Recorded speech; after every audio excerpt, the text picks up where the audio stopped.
যুক্তরাষ্ট্রের সাথে এবার যুদ্ধ শুরু হলে ইরান ব্যবহার করবে এমন অস্ত্র যা এর আগে কেউ কখনো দেখেনি। ইরান নিজে তা প্রকাশও করেনি, এমনকি ইরান তা কখনো পরীক্ষাও করেনি। তবে কি সম্ভাব্য যুদ্ধে যুক্তরাষ্ট্রের সামরিক বাহিনীর উপর তা প্রয়োগের মাধ্যমেই ইরান প্রকাশ করতে চলেছে সেই নতুন অস্ত্র?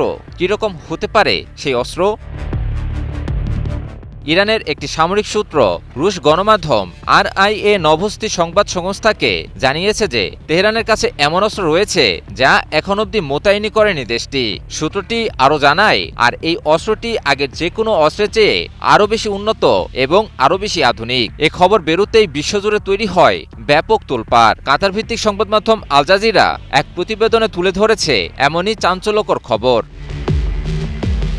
যুক্তরাষ্ট্রের সম্ভাব্য হামলার জন্য ইরানের প্রস্তুতি সম্পর্কে বলতে গিয়ে ওই কর্মকর্তা বলেন, ইরান দেশীয়ভাবে এমন কিছু অস্ত্র তৈরি করেছে যা অনেক বেশি উন্নত এবং আধুনিক। সূত্রটি আরও জানায়, ইরান এ সকল অস্ত্র এখনও যুদ্ধক্ষেত্রে ব্যবহার করেনি এবং প্রকৃতপক্ষে পরীক্ষাও করেনি। সূত্রটি জোর দিয়ে বলেছে যে যুক্তরাষ্ট্রের সঙ্গে নতুন করে যে কোনো সংঘাতের জন্য ইরান পুরোপুরি প্রস্তুত। তিনি যোগ করেন, সামরিক সরঞ্জাম এবং প্রতিরক্ষা সক্ষমতার দিক থেকে ইরানের সামরিক বাহিনীর এমন কোনো ঘাটতি নেই যা ইরানকে সুরক্ষা দিতে ব্যর্থ হবে। সবশেষে সূত্রটি আরও জানায়, যুক্তরাষ্ট্রের বিরুদ্ধে যদি আবারও যুদ্ধ শুরু হয় তাহলে এবার আর কোনো রকম সংযম দেখাবে না ইরান। তবে ইরান বারবার নতুন অস্ত্র কিংবা চমকের বিষয়টি উল্লেখ করলেও সহজে তা প্রকাশ করে না। বিশ্লেষকদের মতে ইরান তার সক্ষমতা নিয়ে সবসময় একটা ধোঁয়াশা রাখে, যাতে শত্রুপক্ষ যে কোনো পদক্ষেপের আগে অন্তত 100 বার ভেবে তবেই সিদ্ধান্ত নেয়। বিশ্লেষকেরা ধারণা করছেন, ইরানের নতুন অস্ত্রটি হতে পারে আরও দূরপাল্লার শক্তিশালী ক্ষেপণাস্ত্র, এটি হতে পারে আরও ধ্বংসাত্মক কোনো অস্ত্র, কিংবা হতে পারে পারমাণবিক অস্ত্র। তবে তা কি কেবলমাত্র ইরান প্রকাশ করলেই জানা যাবে।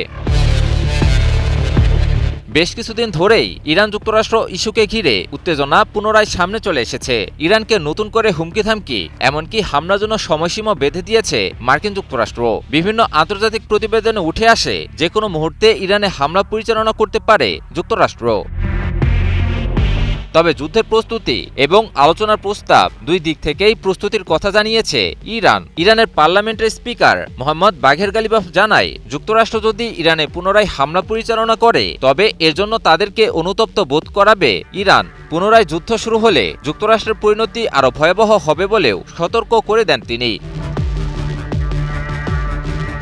এদিকে ইরানের প্রেসিডেন্ট মাসুদ পেজেশকিয়ান সামাজিক যোগাযোগ মাধ্যম এক্সে দেয়া এক পোস্টে জানান, ইরান আলোচনার জন্য প্রস্তুত রয়েছে, কিন্তু শত্রুপক্ষ যদি ভাবে তারা জোর জবরদস্তির মাধ্যমে ইরানকে দমাতে বাধ্য করতে পারবে তবে তারা ভুলের মধ্যে বাস করছে। এ সময় পেজেশকিয়ান যুদ্ধের চেয়ে পারস্পরিক সম্মানের ভিত্তিতে আলোচনাকে আরও বেশি বিচক্ষণ, নিরাপদ এবং টেকসই বলে উল্লেখ করেন। ইরান যুক্তরাষ্ট্র পরিস্থিতি বর্তমানে এমন এক অবস্থানে এসে পৌঁছেছে যেখানে পরিস্থিতি না সামনে এগোচ্ছে না শেষ হচ্ছে। যুক্তরাষ্ট্র হুমকি ধামকি দিলেও শেষ পর্যন্ত হামলা থেকে পিছিয়ে আসছে। অপরদিকে ইরান আলোচনার প্রস্তাব দিলেও একই সাথে পূর্ণাঙ্গ যুদ্ধের প্রস্তুতিও সেরে রেখেছে। সব মিলিয়ে পরিস্থিতি কি সত্যিকার অর্থে কোনো সমাধানে এগোবে, নাকি যুদ্ধে গড়াবে, নাকি তৃতীয় আরেকটি পরিণতি হিসেবে যেমনটা আছে তেমনটাই চলতে থাকবে, সেটাই এখন দেখার বিষয়। ইমন আলী, নিউজ 24।